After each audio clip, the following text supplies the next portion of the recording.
Shri Shri Ras Biharini Ju Ki Jai Ho. Salvation Ko Jai Shri Krishna. Today is day 79 in the Vrajakishori Seva Trust reading of Shiksha Patra, Shri Hari Raji Ke Bare Shiksha Patra. Today is day 79, letter 31, verses 19 to 25. Verse 19. It is also a definitive principle that you should seek the company of accomplished devotees. When their teachings shower down upon you, your faith and devotional sentiment will grow. You should keep their company to the exclusion of all others. Tika 19. Your divine sentiments will develop when they bless you with the instructions from Sri Acharyaji's writings like the Sri Subodhiniji, Nibandha, and his other long and short treatises. Keep the company of such souls and never let your mind stray off into worldly and scriptural concerns. Through the study of such texts, your divine longing for the Lord will reach perfection. Verse 20. If such great devotees are very impossible to find, then it is preferable to act deaf and mute, because the Lord's glories cannot be sung by a sinful person. The kind of devotee described in the previous verse is extremely hard to find in this day and age. Therefore, in the absence of such good association, there is nothing better than to remain silent and deaf, for it is not appropriate to listen to talk of mundane matters or to speak of them. The nectarian teachings of the Lord really cannot be spoken by a sinful fool, so there is no point in listening to what they say at all. Do not associate with cruel-hearted beings. Do not listen to their words. Great devotees never listen to the words of the wicked who have turned away from the Lord, or of those on an opposite path, even if they speak of his pastimes. The next verse will tell you how this would be an obstruction to devotional sentiment. Verse 21. For example, if a person of sinful and barbaric nature sings the Gayatri mantra, hearing it can bring no spiritual reward, for the words thus recited carry no experience of the divine within them, but are only the mere syllables recited by that sinner. Tika 21. Hearing the Gayatri from the mouth of a barbaric being brings no spiritual reward. In fact, it can be obstructive on the path.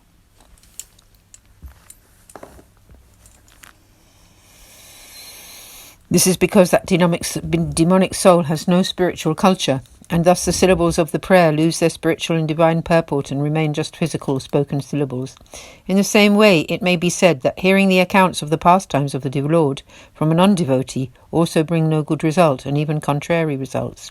In the same way, even though the water of the Ganga is beautifully pure, if one drinks or bathes in it from the vessel belonging to a person of very impure nature and habits, then one would have to bathe and purify oneself thereafter. In this way, there are differences to be understood in an individual's ability to absorb or retain divine matters. Therefore, be very careful to avoid listening to the Lord's pastimes when spoken by a non-devotee, which would not be fruitious and may even generate impurity. Tika 22. Listening to the Lord's pastimes and religious principles when spoken by a being opposed to the Lord or from another path brings no reward. In fact, one may even have to perform atonement for this. So a devotee on the path of grace should remain at all times vigilant and only listen to the Lord's stories from a devotee who follows the principles of the path and who is thus worshipped worthy of such speech. This will bring entrance to the path of devotion. The path of grace is very difficult to attain. The next verse will describe the qualities of an accomplished devotee. Verses 23 and 24. A person who has no expectations, takes shelter in the lotus feet of Sri Acharyaji, and knows the essence of the Srimad Bhagavatam is very rare on this earth. Therefore, surrender is your only duty. Sri Gosai has written in his Vigyapti treatise, my father Sri Vallabhacharyaji has taught that Sri Krishna is my only shelter, and therefore I am freed from all anxiety. Adopting the attitude of these words accomplishes everything. Tika 24.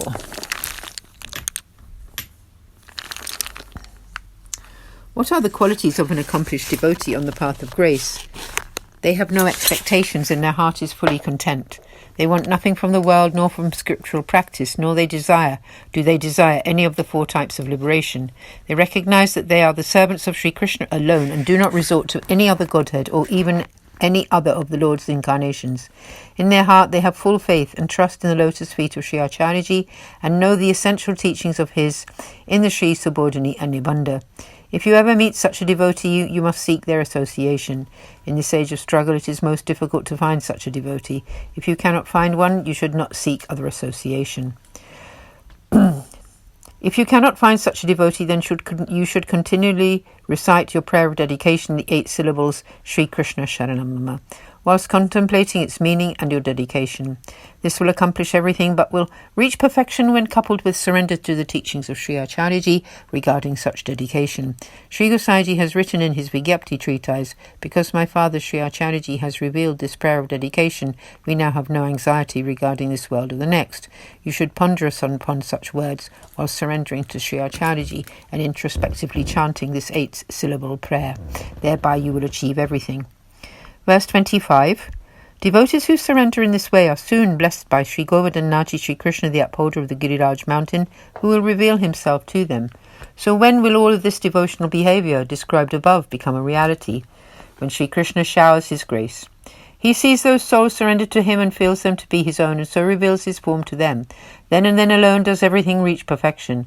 This path is not attainable through specific practices, but only through grace. In the same way that the forest-dwelling tribal women, the Pulindis, were graced by the Lord because of their proximity to the Giriraj mountain, Sri Krishna, the beloved of Sri Radhikaju, will grace you due to your relationship to Sri Acharyaji, and then that is the ultimate perfection. Thus concludes letter 31 in Sri Hariraji Ki Bade 41 Shiksha Patra. So we will continue tomorrow on day 80 with letter 32, the character of the heart, into which the Lord willingly enters. Aaj ke Anand ki jai, sab Vaishnavan ko jai Shri Krishna. Shri Ras Viharani Ju ki jai.